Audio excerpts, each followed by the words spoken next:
Good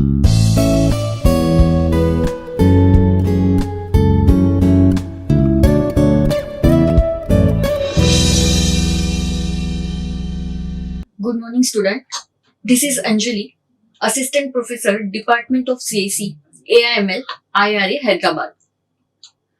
Today, we are going to learn about the arithmetic symbols in statistics. First, we will recall the previous session classes. In last class, we have learned about the vector and matrices. How we will use these vectors and matrices in the statistics. We learned that vectors means it will show the direction and direction and magnitude. That means these are the two properties which are included in the vector. We can say that if I am running 2 kilometers, that means it is showing the scalar property. And if I am running 2 kilometers in northwest direction, that means it is showing both magnitude and direction also. That means we can say it is the vector. It is vector. Now after that we have seen some problems. Vector joining. For this purpose we have to find out the vector, and after that we have to find out the magnitude. Then we have seen that matrices means generally we can say that it is the two-dimensional array. It is two-dimensional array, but we can't say that it is the combination of rows and column. It's not a combination of rows and column. It is two-dimensional array where we can keep like this: X, Y, Z, A, B, C, P, Q, R, and all these values we have to keep in the form of matrix. And if the matrix is a same rows and same column, then it is the square matrix. And generally we have to show the matrix in the form of, we have to show the dimension of the matrix in the form of n by m. N is a row and m is a column. Now we will start our topic. In today's session we will see the summation, proportional, dot product, graphs, algorithm or exponents. First, we will see what is arithmetic symbols. Everyone is familiar with the arithmetic symbols, and generally we can say that mathematical arithmetic symbol is a figure or combination of figures. That means we can say plus, subtraction, multiplication, division.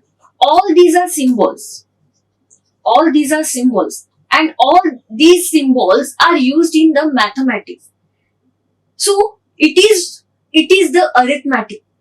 That is the arithmetic symbols. And it is used to represent some mathematical object, some action, and some mathematical formulas. We can say mathematical formulas. It is showing generally relation between mathematical object, or we can say structuring the other symbols that occur in the formula. There are different symbols. We can say summation, proportional, dot product, graphs, and logarithms and exponents. Every symbol has their own feature. There is own function. First, summation. You can say that uppercase sigma. This is a uppercase sigma symbol, and this symbol is used for addition purpose. And whatever is to be the right of the sigma symbol is usually something to be iterable. This means that we can go over it one by one. For example, vector, and we have seen the example of the vector already in the previous session. How we will create the vector? For example, let's create the representation of the vector, and we will consider that x is equal to 1, 2, 3, 4, 5. But what about the vector? Now we have to find out the sum of this content. And how we will find out the sum of the content? For this purpose, we will use the sigma function, sigma symbol. Sigma symbol x of I is equal to, then we will add these numbers and we will get the result 15. This is the summation. That means we are using here summation symbol. In R, generally we can use the formula but in R, first you have to write the code. How we will create the first vector? And obviously when we have to create the vector, then we will represent, like we will declare as a x. Then we will provide the input. Then we will use here C function. After using the C function, we will provide the some values. For example, 2, 5, 6, 8, 1. And after that, we will use the sum of x. When you are using the sum of x, then that function will return the sum of these values. For example, formula for the calculating the mean of the series of number is generally common. If we have a vector x of a length n, and the mean of the vector can be calculated by using the mean formula. In general, we can say that mean is equal to sum of observations and divide by number of observations. Here mean is equal to 1 by n summation of x. That means we will add up each element of x denoted by and then multiply by the sum by and 1 by n. Otherwise, we can say that summation of x divided by n. That means n is a length of the vector. N is a length of vector. Now we will see the proportional. Generally, lowercase alpha symbol represent the values that proportional to each other. That means both side of the values are affecting each other. This means one value change, so does the other also. And direction in which the values move depends on how the values are proportional. That values can either directly or indirectly vary. If value vary directly, then they both move in the same direction. That means as one goes up, so does the other also. And if they vary indirectly, then they move in the opposite direction. That means if one goes down, the other goes up. Consider following example. Here, sales of the company vary directly with the number of customers. And we can return as sales, alpha symbol, customers. That means both are depend on each other. Sales and customer, they are vary directly. And second one example, gas prices vary indirectly with oil availability, meaning that the availability of oil goes down, gas price will go up, and it is denoted as gas, alpha symbol, oil availability. Then dot product. The dot product is an operator like addition and multiplication. It is used to join the vector. For example, we have used here vector 1 and vector 2. and we have used here V1 dot V2. Our V1 is 3, 7 dot product and our V2 is 9 and 5. Now we will multiply these things. 3 into 9 means 27 plus 7 into 5 means 35 and we will get the answer 62. That means we are using here dot product between the two vectors. When we will use the dot product, answer will get always a single number. Answer will get always single number and that is our scalar. That is our scalar. Consider that on scale of 1-5, employees like to work in different departments like CAC, ECE and IT. We might represent this as follows. We have considered here vector 5, 1, 3. Here 5 is showing that employees of the CAC, 1 showing the employees of ECE and 3 denotes the employees of IT. Now let's assume that we have two new branches, one of AE and another one is ME. And the departments would have their own vector of qualities as shown. That means I have considered AE as a M1 and ME as a M2. And now I declared some M1 values and M2 values. My M1 is 4, 5, 1 and M2 is 5, 1, 5. Now what we will do in the dot product, in order to make the recommendation, we will apply the dot product between employees' preferences for each department. And this higher value generally will win and therefore will be recommended to the user. Let's compute the recommendation of the score for each department. How we will find out? By using the dot product, we will find out. For department AE, we have to compute. And we know our original vector is 5, 1, 3. So, we will consider this one.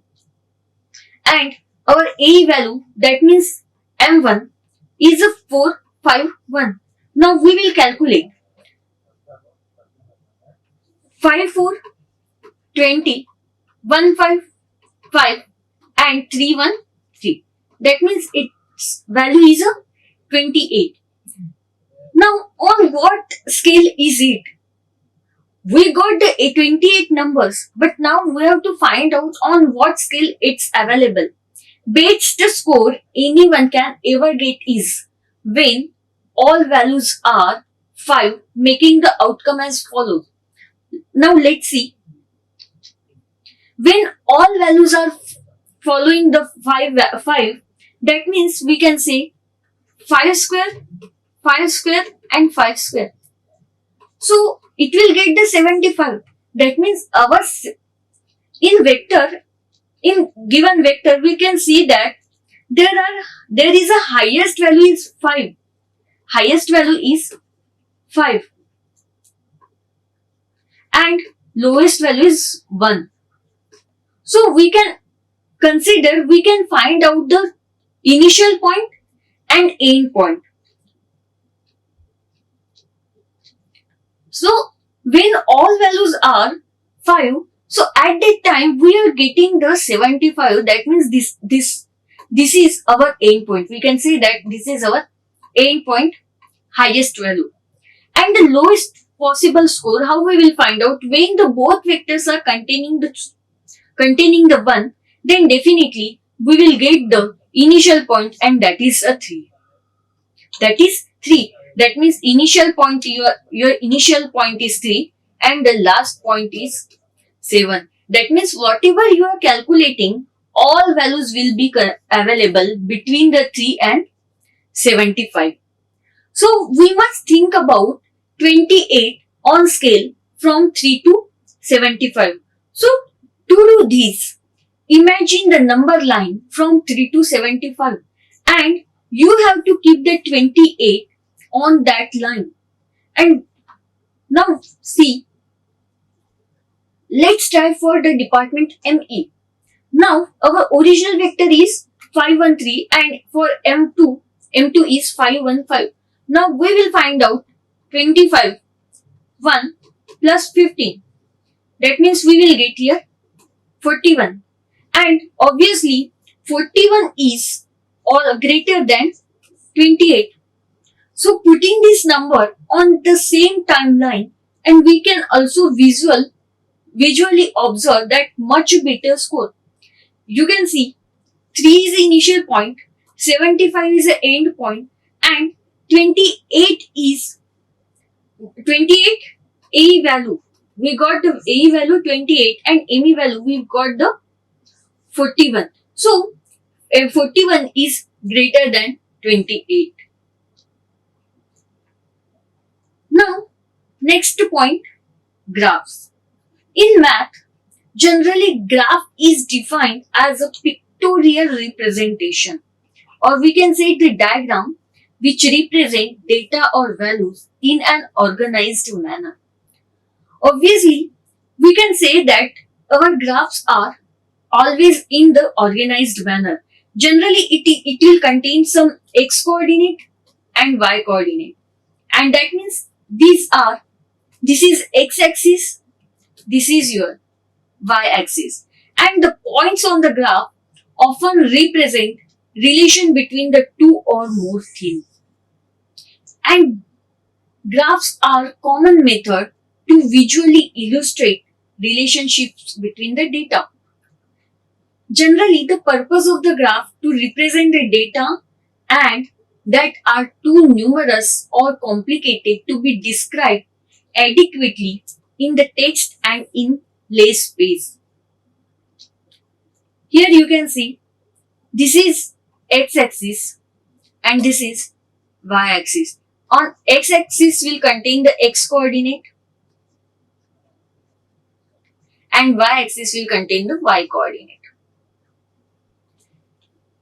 This is basically Cartesian graph. That means it's contain the x and y coordinates.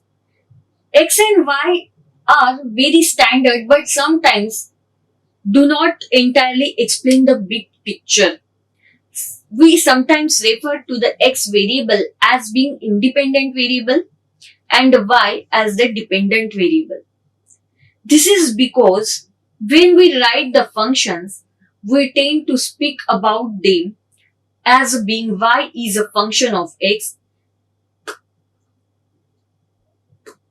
and meaning that the value of y is dependent on the value of x.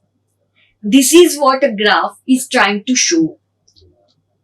And see, we will consider here 2 points x1, y1 and x2, y2. This is x1 and this is y1. This is your x2 and this is your y2.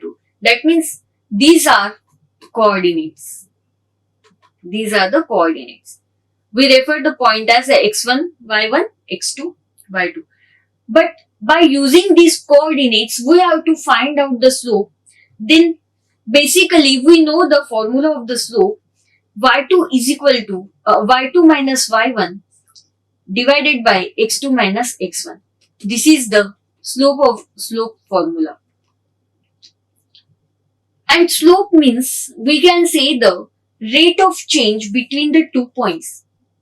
And rates of change can vary important in the data science, specifically in areas involving differential equations and the calculus.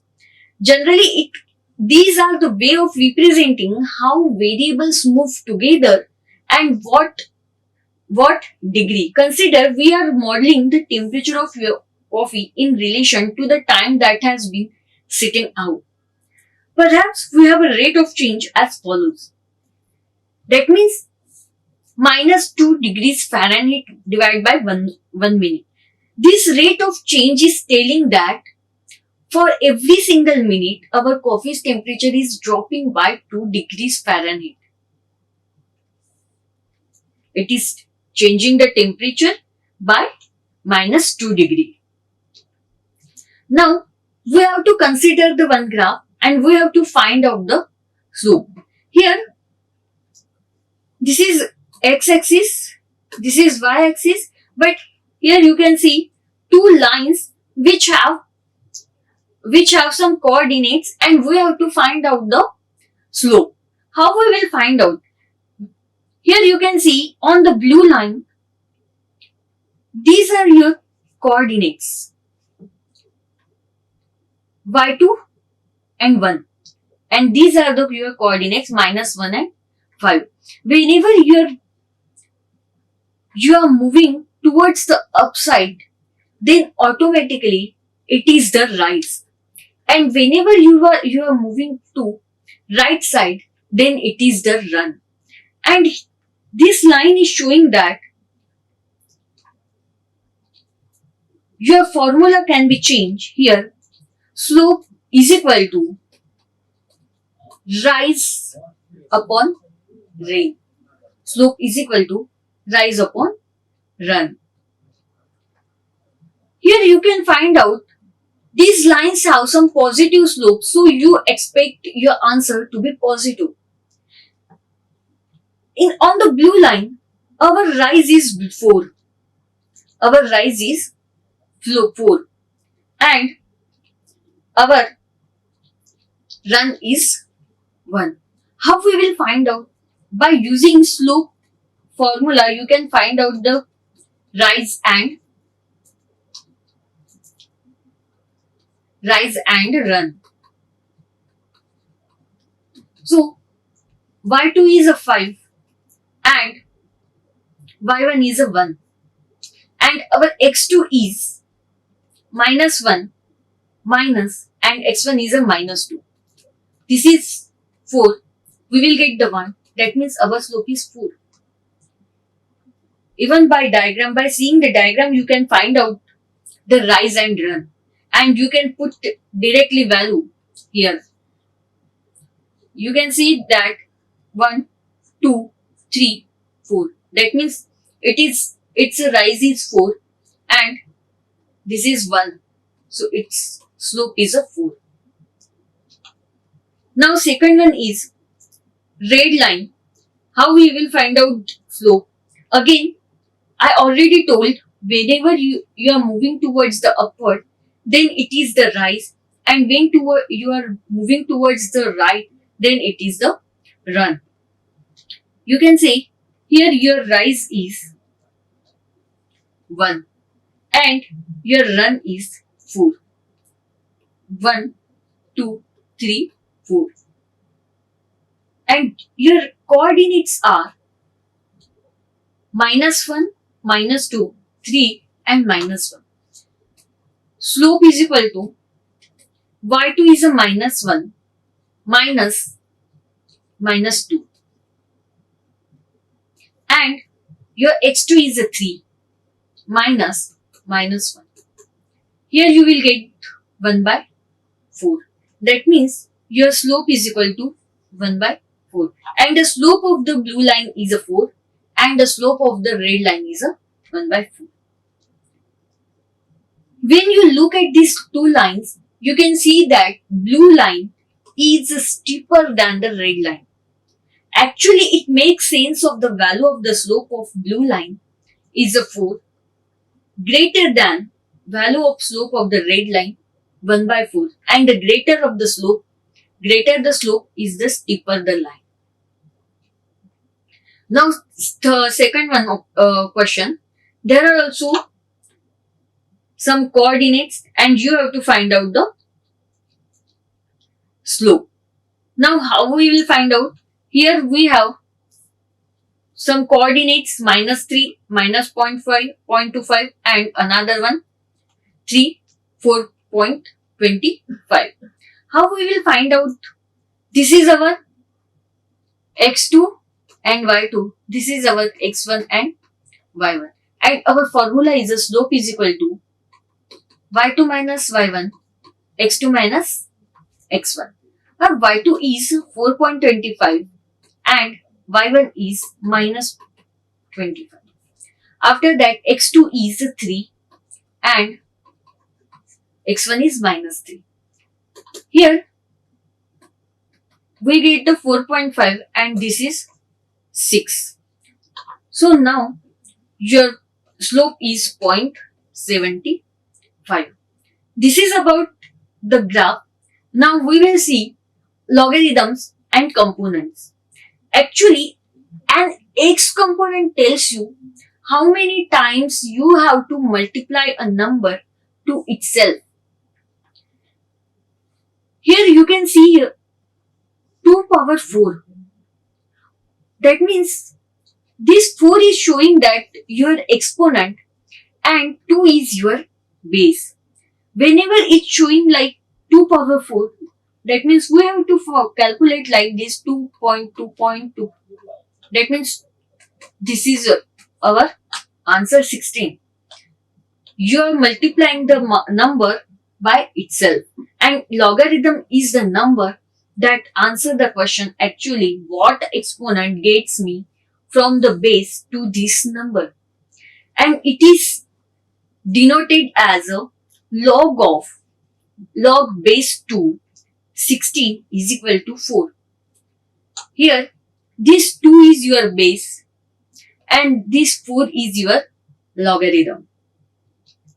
And generally exponents and logarithms both are very related to each other, and exponent and logarithm means generally we can say these are the same things, and logarithm is mostly exponent. These preceding the two questions are actually two versions of the same thing, and this basic idea that 2 times 2 times 2 times 2 is a 16. Actually the depiction of how we can use the both versions to say the same thing. Now I use the arrows to move from log the formula to the exponent. Here we have given that log of base 2 of 16 is equal to 4. That means how we will find out? These things you can write like that 2 power 4. Power will be 4 will become on the top power, and your answer is the 16. Here again there are different questions. Log of 381 is equal to 4. That means 3 power 81. We can say here log of base 5 125 is equal to 3. That means 5 power 3 is equal to 125. Again if we rewrite the first equation to be like this. So log of 381 is equal to 4, and when they replace 81 with equivalent statement 3 by 4, so we can write like this: log of 3 power 4 is equal to 4. Now exponents and logarithms most important when dealing with the growth. Actually more often than not, if some quality is growing or decline in the growth, exponent or logarithm will help how to model this behavior. For example, the number is around, for example, the number of E, value of E is around 2.78718, and this is very common value. This value is familiar with you, and this application is growth calculation for the money. How we will find out? Suppose you have $5,000 which you have deposited in the bank with continuously compounded interest at the rate of 3%. Then we can use the following formula to model the growth of our deposit. How we will find out? Here, in general, you know that a formula of the compound interest is different, and just interest of the formula is different. But we have to find out the how many years it will take to growth. So here we will use A is equal to principal E of power R and T. Here A is your amount, P is your principal, then R is your rate and T is your time. That means we have to consider our principal investment is 5,000. E value is 2.718. Rate is a 3%. That means 3% means we can keep like this 3 by 10, that means 0.03. T denotes the time, and obviously when we are very eager to know about the investment and when it will be double and how long would I have to have my money in this investment to achieve 100% growth. So here we have to consider our amount as a 10,000. We will consider our amount as a 10,000, and here you can see that we kept all values as per our formula. When you have kept all values, you have to solve this formula and you have to find out it. First, what we have to do in the first step, we have to divide here 10,000, 5,000, E of power 0.3t. We have to divide by 5,000 to both sides. What we have to divide? 5,000, 5,000. We will cancel out and we will get 2. That means now we have 2 is equal to e power 0.03t. Now here we know that how we will use the log. You have to use your logarithm notation. Log, that means we can write this equation like log of e 2 is equal to e to the power 0.03t, and this leaves us with, we can see log of e2 is equal to 0.03.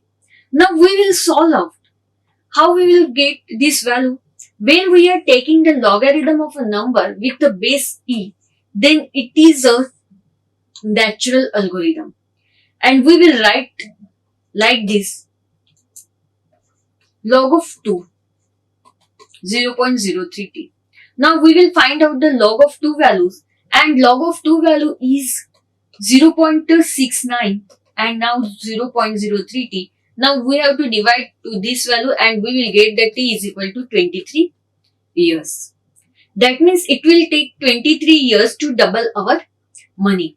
Here I didn't use any basic formula of interest or compound interest. I used here just algorithm techniques and exponent techniques, where I used a is equal to p into e to the power r t. This is all about the today's class. Today we have seen that summation, dot product, logarithm exponent and graphs. These are some references. You can refer these things. Thank you. Like, share and subscribe. Hit the bell icon for more updates.